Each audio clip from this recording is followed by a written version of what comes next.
everyone.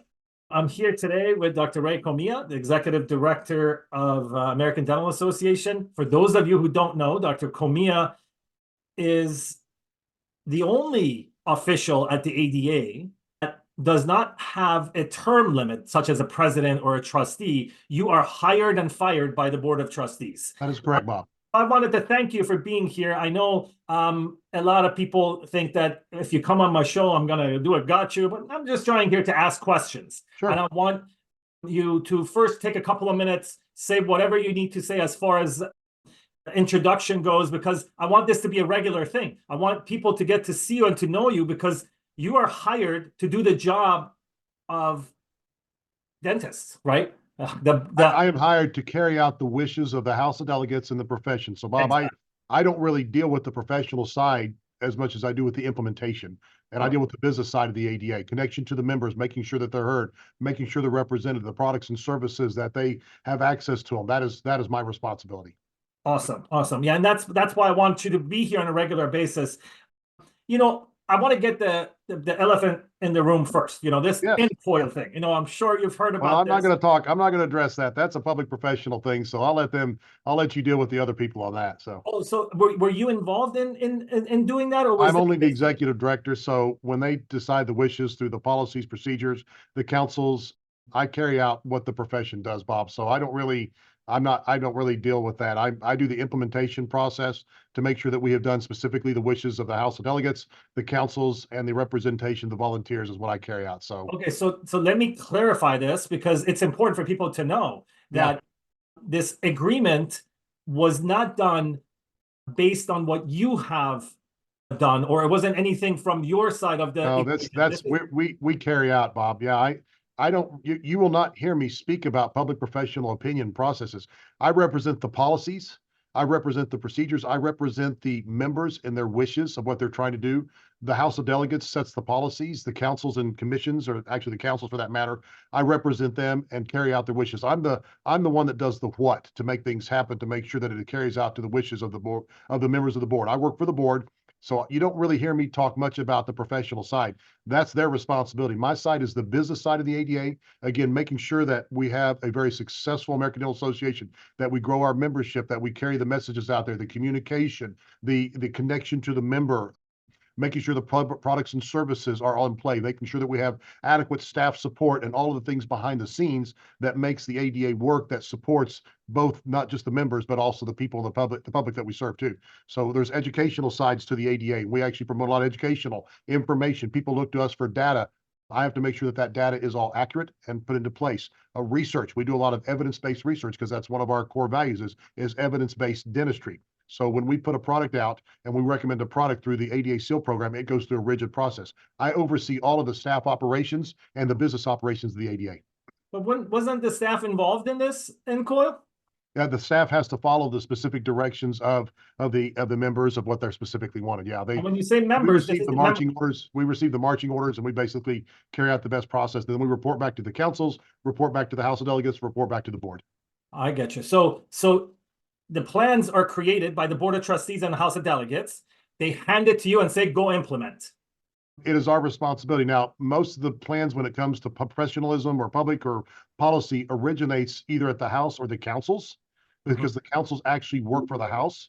And so therefore they actually provide the information. My job is to provide the staff support for the councils. They provide input to the Board of Trustees. So many times when there's stuff that comes in or resolutions that come in from the councils, it's not really the board's purview to put it up or down. Their job is to carry it out, and they assign me to carry out the processes and to put everything in place. I have to do resource management. You know, if you come out with a resolution that costs millions and millions of dollars, I'm like, wait a minute now, you know, how are you wanting me to resource manage this? I'd have to change some difference here. So I work with the board very closely to provide them all the information they need to provide the direction of the management of the ADA. Then I carry those information, or I carry those wishes out.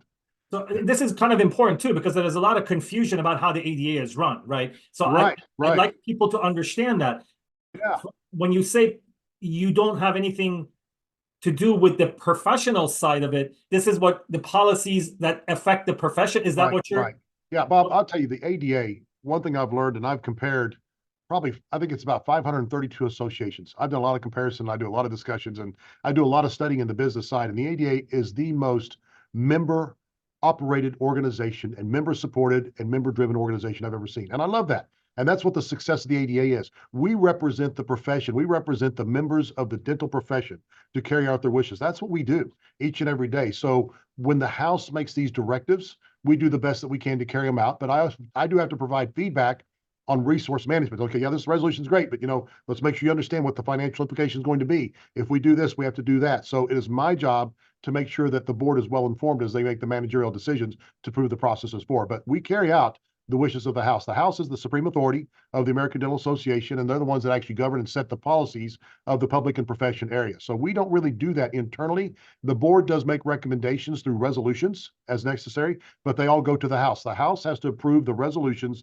that affect the public and the profession, and there's the ones that actually drive the policies. And we've had policies on record since basically the 1940s, 1950s, and we've been very consistent with that. So our process of carrying these things out is very exact. It's very rigid. And I make sure that we have the adequate staff support to make that happen. Councils, I'm responsible to make sure that they have adequate staff to provide the information. When have public inquiries, it is my responsibility to make sure that we have the people there necessary and the information that is scientific driven and evidence based to provide the information to the public. So we do a lot of things behind the scenes at the American Dental Association each and every day that people don't realize. We monitor a lot of different things. We do the best that we can to communicating. And I will tell you, Bob, we're going through transformational change right now. I'm really excited about this because we are doing some major things. We're getting ready to switch to a new system called Salesforce Fontiva. Fontiva being the data management, Salesforce being the integration or the system that connects our members in a much better format. It starts to really create a perfect alignment with each one of our members. We're going to that in July 8th, and it's a very large investment to really drive the future because we will not be successful without that. Successful organizations our size, the way they connect with our members, our 160, 170, 180,000, and the public for that matter, is through using systems like that. So we're switching to that, which is going to be really very formidable and help us in the future. The next thing we're doing, Bob, is I'm excited because we've adapted an agile form of governance. In other words, let's make sure we know what we're doing. We're not based upon process. What are we trying to accomplish first? Because so many organizations over the years have got built in what we call process. Well, this is the way we've always done it. I call it TWADI, the way we've always done it. That is one thing, but let's make sure that we never lose the ball of what we're trying to do. So between our House of Delegates, they meet once a year annually.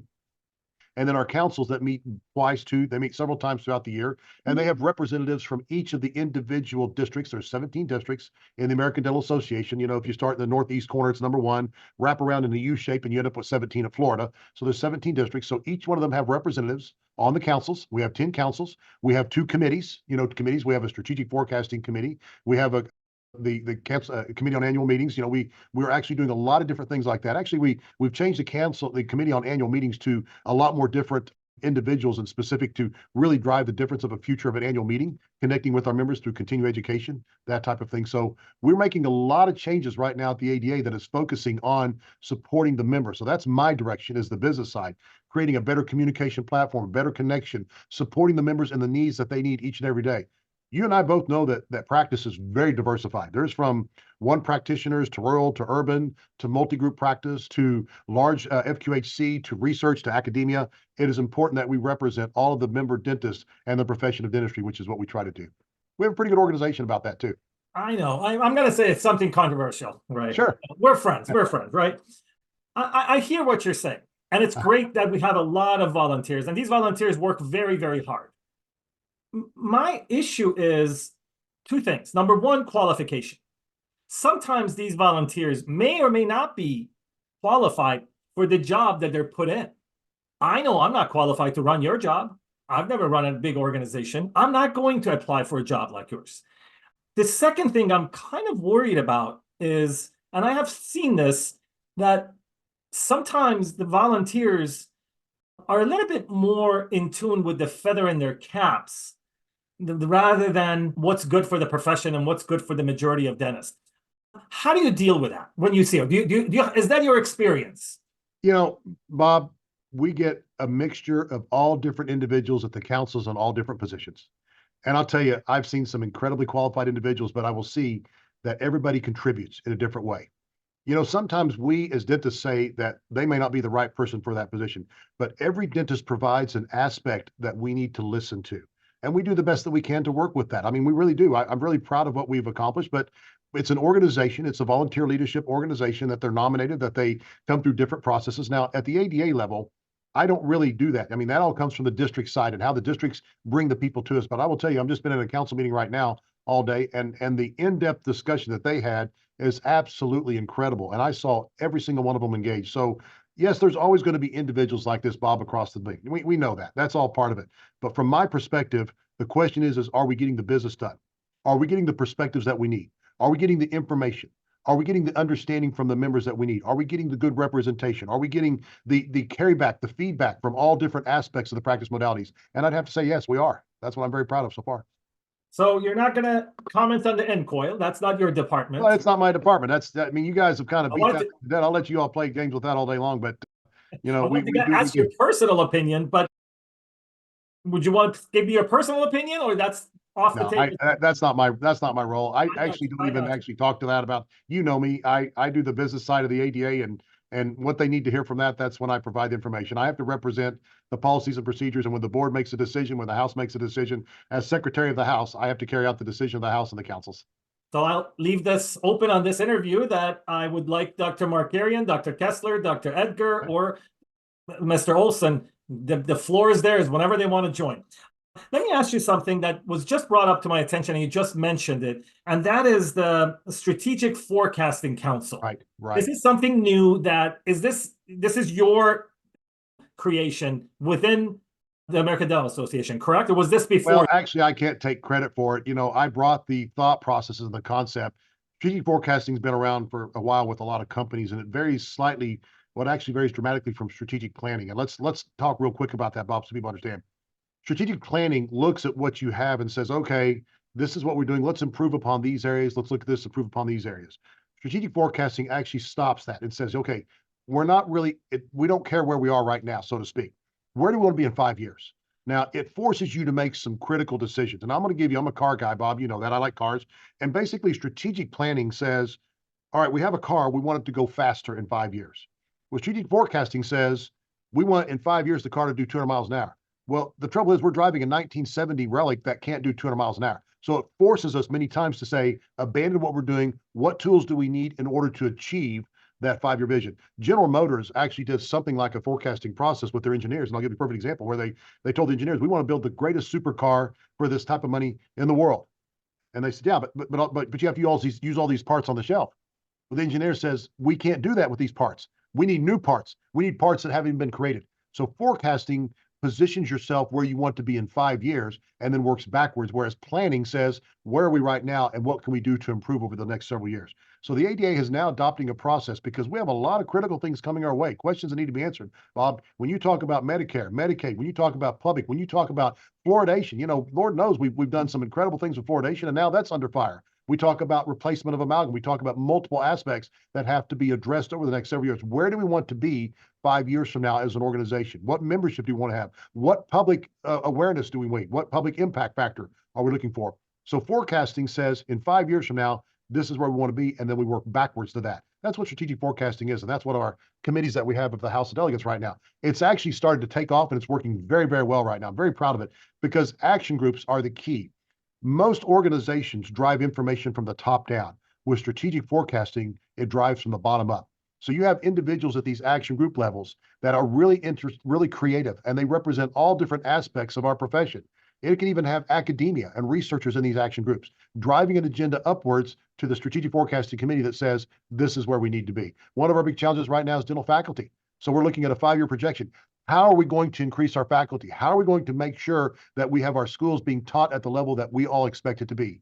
You know, all these schools are coming online, and the gap, Bob, between what you can make in practice and what you make in the school, it's getting larger and larger, which is having less people going to faculty. Hey, this is our lifeblood. You know that. You and I talked about that. So that's critical for us to look at that. So 5 years, how are we going to make an impact? Where are we going to be on faculty? Will every school be fully staffed? Will the salaries be equitable? Will it be some loan forgiveness? Will it be the tax incentives for that? These are discussions that we have to really work on when it comes to strategic forecasting. That's what forecasting is, defining where we're going to be, not where we were. And it's a great idea. You know, as you just explained it, I got excited. You know, you're like a cheerleader for me. But I heard something that kind of bothered me. As you know, I'm from part of the world that they take the power away from the many and give it to the few. And we get in a lot of troubles because of that. I heard that the budget approvals was taken away from the House of Delegates and given to the Strategic Forecasting Council. Why was that happen? And why is that? No, Is that true? that's not correct. That's not correct, Okay. Bob. No, Who the approved the budgeting budget for the process, ADA? the managerial of the budgeting process of the day-to-day operations is the responsibility of the board. It always has been. The Okay. 5-year process and projections is a strategic forecasting process. So the SFC, that's not exactly correct the information you got. So SFC, their responsibility though is to look at the financial aspects of the organization and say, can we manage in 5 years to provide the resources necessary for the strategic initiatives? For example, say that you do want to move towards a faculty process, or you do want to have a higher percentage of Americans receiving dental benefits on a daily basis. Well, we have to calculate the financial resources necessary for that. So when SFC starts to look, because the power, as I said, is at the action group level, which is the base level. It's the most, that's where the power is. Well, if they start to submit a lot of strategic initiatives, 6, 7, 8, 12 of them, the SFC group has to get together and say, we can't manage all the resources that's provided that's needed for this next 5 years. So they have to start looking at those individual processes. And so the resource management, the finance side on the 5-year projection is the SFC's process. The board is responsible for the 12-month rolling process that factors into the 5-year process. So in other words, if we start a 5-year project, SFC says we want to have, I'll just give you a simple example. SFC says we want to have this amount of money in the bank or whatever this money for this particular, we want to have SPA money. We want to have another $17 million of SPA that we're going to give in 5 years. Okay, well, then we got to work backwards. So what do we need this year at the 1-year level to start to put into position to make that $17 million process? Now, the balance between SFC and the board is when the board says, well, with all of your other initiatives going on, we can't manage more than $2 million this year for SPA to move towards that. So we're not going to make the 17, we'll make the 15. And that's the balancing act that has to come into play. So Bob, what you're seeing is the board runs the day-to-day operations, the managerial process. They make the decisions that helps to make the 5-year vision that SFC sets into process. That's how it all works together. But my question again is, correct me if I'm wrong. The budget used to be approved by the House of Delegates. It no longer is approved by the House of Delegates. It's the annual budget is now the responsibility of the Board of Trustees because it's a day-to-day 1-year process. The House is responsible for the 5-year vision. Yeah. Don't you think? I mean, I would think that approving the budget is one of the most important things that an organization can have. I am concerned a little why the House of Delegates was pushed aside in favor of 17 people. Well, now, Bob, don't start playing those games with me like that. Okay. Don't play games. Nothing was pushed aside. Okay. Information was delivered. We will provide financial reports. We provide financial information to them. You're putting a lot of emphasis on a 1-year budget. And sir, that's where you're mistaken. And you're mistaken very big. And here's why. The 1 year is not the important aspect. It's what we do over the 3 to 5 year period to position yourself where you're going to be. The 1 year is the building block. Now, the board is still responsible, and we provide the information to the House. That's still, it's a communication process. We're in the process of changing to a new financial system, which is part of our Salesforce, Fontiva, and our other counseling system that provides the financial information. What we need to be clear on is that their direction is the 5-year point. Are we going to make it to the 5-year point that they say with our current operations? And that's the information we provide to the House. So you're putting a lot of emphasis on 1-year process. Most organizations have abandoned that process right now. The 1-year budget is not the big factor. As a matter of fact, when you talk annual, we don't even talk annual more. It's a 12-month rolling process. So the current budget that we're kind of looking at seriously right now is from April 1st to March 31st of next year. And then 3 months, it'll be June 1st, basically July. So we're always looking 12 months, factoring where we want to be in that 5-year plan that's approved by the House. The House approves the 5-year vision of where we want to be. It is our responsibility to make sure that those day-to-day operations support and we provide the information of our growth along the way to that 5-year plan. So the 5-year is set by the strategic. I'm trying to figure this out by the. Yeah, the 5-year is set by the strategic plan. That's correct. Yeah. And there is a budget attached to that. There's strategic initiatives. Bob, we could spend a lot of time on strategic forecasting on the actual process.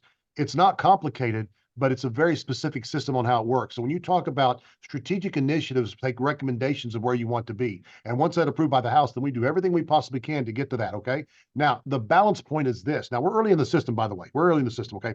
The balance point is that when the strategic forecasting sets an initiative that is too far reaching, the board has to report to them. And the board and the strategic forecasting, they work very interoperable together. They work together quite a bit of communication to say, we don't have the current resources necessary for this year and next year to meet that 5-year plan. You know, you're putting a lot of emphasis on this annual budget business, and that's really not where an organization or business needs to be.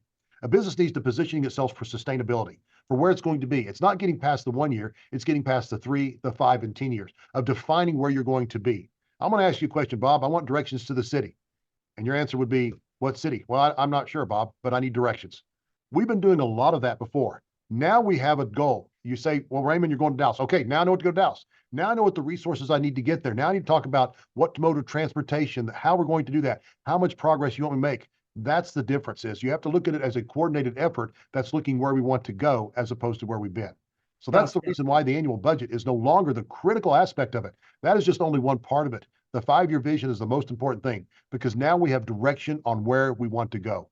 You know, Bob, you've heard me say, and we're starting to learn, you can't say no to everything. We have to start being realistically to serving people and serving the members. When members want something, okay, they've specifically spoken to us. Let's put the 5-year. How are we going to address this in 5 years? Let's start from this point moving forward. Yeah, so let's move on. Yeah. This is kind of educational for me as well, because as you said, this is new and not a lot of people know. To be honest, not a lot of members know, not a lot of dentists know how the ADA works. And that's part of the problem. So that's why I want you to explain these. Let's talk about something that I joined to help, right? You know, I was a non-believer and I'm a believer, whatever you want to call me. Thank you, Bob. Thank you. I joined so I could help you gain members, right? Yes, thank you. And I feel that I'm failing. I feel that I'm failing because, number one, I just think the ADA, and this is me talking as an outsider, I don't think the ADA is focused enough. I think there's just too many things you guys are trying to tackle at the same time. What is your opinion about this? Do you feel that the ADA should focus a little bit more? Bob, you know, that's a great question. Unfortunately, focus many times is driven by the consumer environment. So when you are brought upon things that have to be done, they got to be done. Would I say the ADA is doing too many things? No. Would I say that in the past we've done some things that aren't exactly as productive to really drive? Yes. Are we reevaluating those? Yes. Are we making changes? Yes. Are we focusing on the best way to support our members for the future, using them as input? Yes. We're making a lot of changes here right now. But when you talk about there's so many things out there, you know, legislatively, Bob, one of my favorite movies, my father had me watch this movie and he says, I need you to watch this movie because it's really important. And the reason why it's important is this, and it's a movie called Taps. I don't know if you've ever heard of this movie called Taps. Of course. And it was a story basically about a military cadet, a younger cadet caddy that started from the kindergarten level all the way up to the high school level. And it was being shut down. A young cadet goes to the general. And this is what my dad said. He says, please watch this one part. It's very important for you to understand. And he goes to the general and he says, sir, how can they do this? How can they shut us down? And his answer was, with a stroke of a pen, sir, with a stroke of a pen. And our lives can change with a stroke of a pen. So therefore, when you talk about the ADA has to do all things, yeah, many times things come about through legislatures, through public media, through consumer demands that we have to address. Are we doing a lot of things at the ADA? Yes. Are we managing all of them? Yes. But at the same time, the critical issues of 20 and 30 years ago that aren't critical now, we're not spending and not expending the resources on that. This is where we're looking at a lot of different things, Bob. So if I were to say, are we doing a lot of things? Yes. Are we narrowing some things down? Yes. Are we expanding some things? Yes, of course we are. We've got to grow to become very beneficial and valid. And I want to thank you very much for supporting. This is great. You know, this is one of the best things is that, you got to be a part of this organization to really express your voice. We need to hear from you. And we do listen. We do. We listen to a lot of people about what's happening right now. That gives us our marching orders in order to make sure that the profession's taken care of in the future. So yeah, we're doing a lot right now. There's no question. Not to mention we're making major transformational change here. Now, what does that involve? Well, that's very heavy when you're talking about you're a practitioner. What if I walk in there and change your entire computer system? Your computer system's outdated. You know, it needs to be updated. We need to update our systems to support our states and our locals much better than we've ever done before. And it's a major undertaking to change the entire business operations, which is what we're doing. So we're doing that and managing all these things at the same time, which is a pretty heavy load, but we're doing it with no problem at all. We got a really great ADA team. You have a wonderful ADA team on the inside that is doing everything they possibly can to make sure that you're successful in your profession. I'm going to ask you for favors. Yes. 2 things that I have asked numerous times and it doesn't work. First of all, I want you to put me in touch with someone so we can work on a web page that says the things that you have done. 10 things, 15 things in plain English, 2 sentences each. So when people tell me the ADA doesn't do anything for me, I say, hey, go read this and come and talk to me later. I can provide that to you tomorrow morning. We already got that. Dr. Edgar, one of Dr. Edgar's incredible leadership abilities is it's communication. And she says, first thing, we have a sheet right now. And I can send that to you tomorrow, even the QR code that links you to it. And you will see exactly, this is what we're doing. This is what we've accomplished. This is what we're doing for you right now, concurrently as we move forward. There's a lot of things behind the scenes that the ADA does that a lot of people don't realize. Our job, I had a good conversation. I've been blessed with my father being a dentist and family being dentists. And what does an actual typical ADA member want? Well, they want next Monday to be the same as last Monday. They want it to be predictable. They want to know that when they go to their office that they have what they need in order to practice. And that's so many, the ADA does so many things behind the scenes that people really don't realize. When something happens, there was a thing we discussed in this council called the red flag rule. We were able to stop that. That would have cost you $8,000 to $10,000 more. Look it up sometime. You'll see what the red flag rules. And so we continue to work with congressional and find out what's happening because, again, your life can change with a stroke of a pen, right? So that's what we're doing. So I will provide that to you first thing in the morning, Bob. That's that. I promise you. We have that and we've had that. So that's the first thing. What was your second thing? So as far as membership goes, who is your target demographic right now to get more membership? Because for me, my target, I go for the hardest, obstacle. I want those people who say never again to join the ADA. That's my target audience. So what I want to do and what I want to show them is, hey, I don't get these articles in, I don't know, in JADA or things that make people angry. We've talked about these. We're not going to go. Yeah. But that's my target audience. Who is your target audience? Who are you targeting to get as new members? Bob, that is what we're working on right now. And our target audience is every practitioner, every practicing member in the United States and even non-practicing, every licensed dentist we're targeting. Now that's really hard to do, but I think we're really actually incorporating and changing our communication tactics. For example, email, that's not the most common form of communication. You know that. Look at where we are right now. We're on social media. Okay. That's our communication standard. We have to look at this and we attract and target members across from all different ages. But Bob, you have to understand, this is where generations come into play. And the generational thought process of one generation compared to the other is a little different. We have to engage them across the board. I was a journal editor for several years at my state. And it was a very difficult time because I was dealing with an generation that wants the abstract of the abstract of the abstract. And then I had the other generation that wanted a 60-page article. Well, it makes it very difficult on an organization to balance to work with all of them, but that's what we're trying to do. Now, I will tell you, Salesforce Fontiva is one of our biggest targets and systems that we're going to be putting together to connect with all those members. So we're working all the way from when they graduate, even when they're in school, all the way through their entire career. But understand that as you work your way through your career, what your needs vary dramatically from early career to mid-career to late career. So Bob, we're targeting every single dentist across the United States. That is a really critical thing. And even we have members outside the United States that are part of the American accredited program system as well. So we work really hard across the board. However, you have to specifically work to each generation though. What are you doing for the current members for they to stay? That's as important as getting, because you can bring new people in and kind of like a new patient. Well, we don't want to lose our current members, that's for sure. So what we're working is to engage them at a higher level, to provide them much more value for their membership. Again, I hate to keep going back to the Salesforce Fontiva, but we need systems to help us to connect with our members at a much more individualized platform, Bob. We just have to do it that way. And that's what we're trying to do. So our existing membership, they are very important, very important. But Bob, we've got to be realistic with you.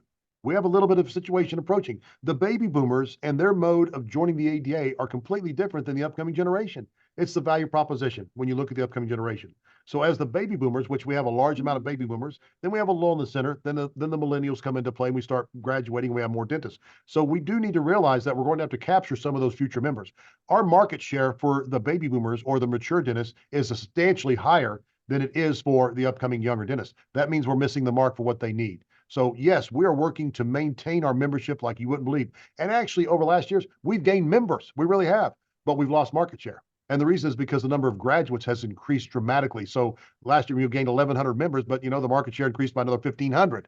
So we are still losing market share slightly. We're still sitting around 160,000 members, but we have got to improve that, Bob. We've got to increase that. One, maintaining a good relationship with our existing members, connecting with them like we have never connected before, showing them the value of continual membership, and at the same time, bringing new members in. That's good. And I have to kind of interject here again, because you talk about value-based propositions and things like that. Nothing matters most than advocacy against insurance companies. I have said this many times. I don't want a Hertz discount. I don't want a little bit of a loan or this vendor or that vendor. For me, the most, as someone who's going to look into my membership and say, hey, am I going to pay? Not only am I going to pay the $1,500, but am I going to pay a little extra for the ad pack, for the political arm of it? That, to me, if you show me that you're working for me in DC, you're working for me at state level, you're helping my state organization, that goes a long way. And I wish that this message can be heard. And I want to ask you this, social media has given us a voice, right? You've never heard from non-members the way you can hear now. How can we make ADA officials to listen better? Meaning not to get offended, or when you come out there as a candidate and you promise something, how can we hold them accountable? If we don't complain, not everything is negative. We're just voicing our frustrations, right? What is your take on this? Bob, we're media. listening. We listen to all different aspects. We look at all the different social media sites. We look at all the different organizations. We do take a lot of information in. And, everybody wants something very specific for what they want. You mentioned advocacy. Yes, 35–40% of our members, that is the biggest value. That's what they want, is advocacy. And that's our number one thing. We've got 35 people in Washington, D.C. that are constantly advocating for ours. So you have to be in front of these people. So again, the stroke of the pen doesn't happen to us on the opposite side. But there are other members, they're looking for different things, Bob. They're looking for other things in the organization. They're looking for other things as a combined process. They're looking for mentorship. They're looking for helping me to this, helping me to help work for these cases, helping me to make better practice decisions. So we have a very diversified group. You're speaking from your personal point of view of what you're looking for. We're dealing with a diverse group of individuals, and that's what we're trying to do, is manage and work with them on an individual basis. Hence, that's why we're going to this new system that we're doing right now. So you said it very clearly. You're right. But advocacy does cost money. It does. There's no question. It's not for free. We got it. Everything's got a cost. So every time we have those value dots, as I like to say, is that there's a line in the middle, and every time you put a value dot to the left, you got to put a revenue dot somewhere on the right-hand side. And those dots have to stay balanced. So as I say, that we are listening more than you think we are, Bob. We pay attention and monitor. I do have a staff here. We also have groups that work with us. We find out information, and they provide us feedback all the time. But remember, we have to focus on 53 states. Sometimes we make decisions that it's not exactly favorable for one state, but we're looking for 53 states, and the best interest of the overall profession is what we're doing. So a lot of input comes our way, and we do listen. Trust me, we are listening very clearly. A couple of questions that were submitted by my members. Yeah. Would you be in favor of a clear path that people can voice their grievances to the Board of Trustees if they have a complaint, if they have been dealt the wrong deal by someone in organized dentistry? I think having a system of accountability to people who are in charge can help the ADA gain more credibility. Would you be in favor of that? Well, I'd be in favor of listening to any type of information, Bob, but you know me pretty well. I know what all the complaints are. I'm interested in solutions. What is the best way that we can resolve this? Because what I learned from when I receive complaints, I'm like, great, that helps us to become a better organization, because chances are it happened to somebody else too, right? We have to think of that way. What can we do to improve to make sure that happens? So obviously, I'm always interested in any way that communication can better come into us and we can listen to it. Now, as well as I do, you're always going to have people that are going to complain no matter what. It doesn't matter what we do. I mean, I've got people that say air is bad, don't breathe.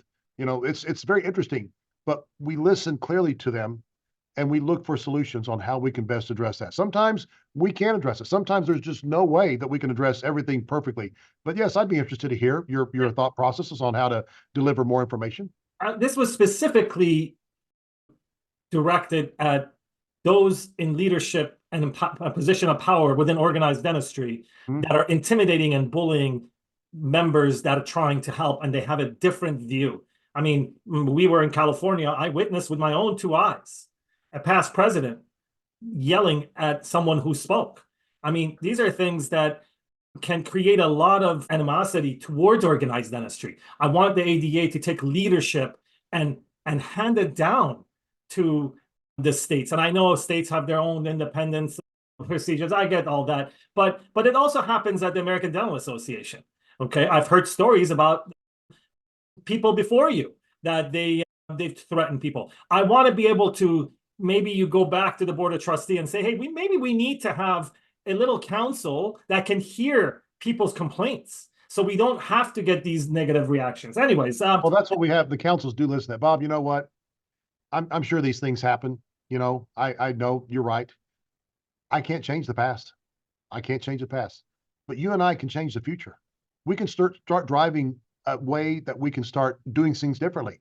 We need people to be on board. We need more members to help us to voice their concerns and say yes, but be a part of the solution and not part of the problem.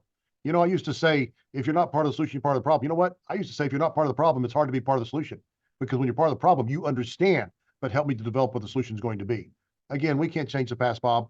The states run uniquely.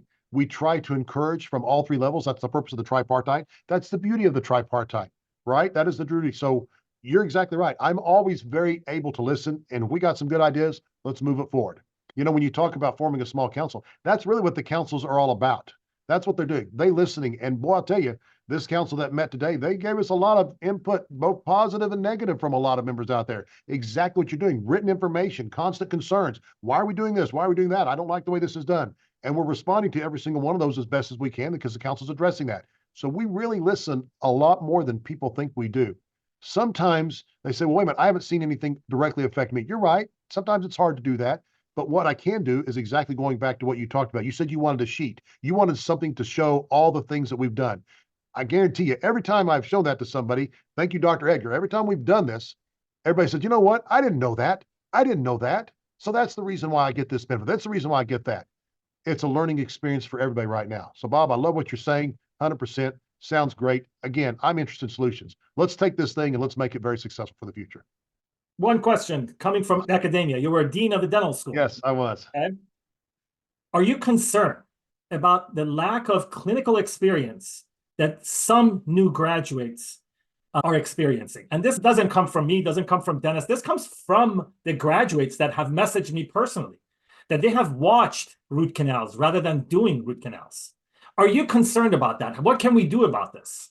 You know, Bob, why don't you reach out to ADIA, President ADIA? Why don't you ask that question to them? I think that the schools are doing a pretty remarkable job for as little support as they get. I'll just say it right now. I've seen schools funding just being chopped left and right, and they're expected to produce this, and I think they're doing a pretty good job. Now, one other thing I want to tell you is, I had to do this on the screen, but it's kind of like this, is that, you know, in 1988, I graduate, I had to learn this much dentistry, okay? Well, now we got to learn, can't even show you, this much, but we got the same 4 years. We got a lot to do. So when you talk about traditionally 25 and 30 years ago, the standard process was a porcelain semi-precious crown. Well, that's not necessarily the standard dentistry. There's 19 different forms of restorative treatments right now. It challenges the schools. There's a lot of innovation and technology. We don't buy one CAD/CAM machine. We have to buy 250 CAD/CAMs. Then we have to train and fully accredit it. So this is a combination discussion that I will tell you that we're working with ADIA right now of how we can help to support them to improve whatever they want to improve. But one of the biggest challenges that we have is obviously is faculty. Now, clinical experiences, I believe the clinical experiences are pretty good for today. Everybody's comparing to what they were when they graduated. And I asked the same question. I had a member come to me and said, well, you know, they're not. It's like, really? And you do implants? Yeah. How many implants did you place when you were in school? Oh, none. Really? But you're doing that now. So what is it? Oh, but you learned a lot of gold crowns. I bet you're placing a lot of those right now, aren't you? Oh, you're not placing any of those. You see my point, Bob, is that it's a perspective, because there's so much information that they have to learn. I think our graduates today are in pretty darn good shape. Does that mean they can't learn? Yeah, that's why it's called the practice of dentistry. Okay, we grow, we help them, we move along the way, but they have a good foundation coming out of school. But I think this is something we should have in our future discussion. How can we help the schools? How can you be engaged in helping the schools? How about you? I say, why don't you give up your practice, Bob, and go to school full time? Start teaching at the college full time. This is what we need. We need more people engaged. We need more support advocacy to let the politicians and legislatures know that they can't keep cutting down investing in higher education. Okay? We can't go from 30 and 40% state funding to 5 and 6% state funding. We can't do that. I mean, we can't continue to tack it onto a higher cost of tuition. That is unacceptable. We're going to have to feed more funds back into the colleges, because it's an investing in our future. So that's an whole other diversified subject. But to answer your question, I think graduates today are pretty darn good for everything we have. We need to support them more. I want to leave it at that. We can agree to that we need to support the new graduates better, so they can come out and be able to pay those hefty loans. One last thing, work shortages. There is this thing that our friend Dr. Abe Abdul is doing in Massachusetts, and that is allowing international dentists to work as hygienists.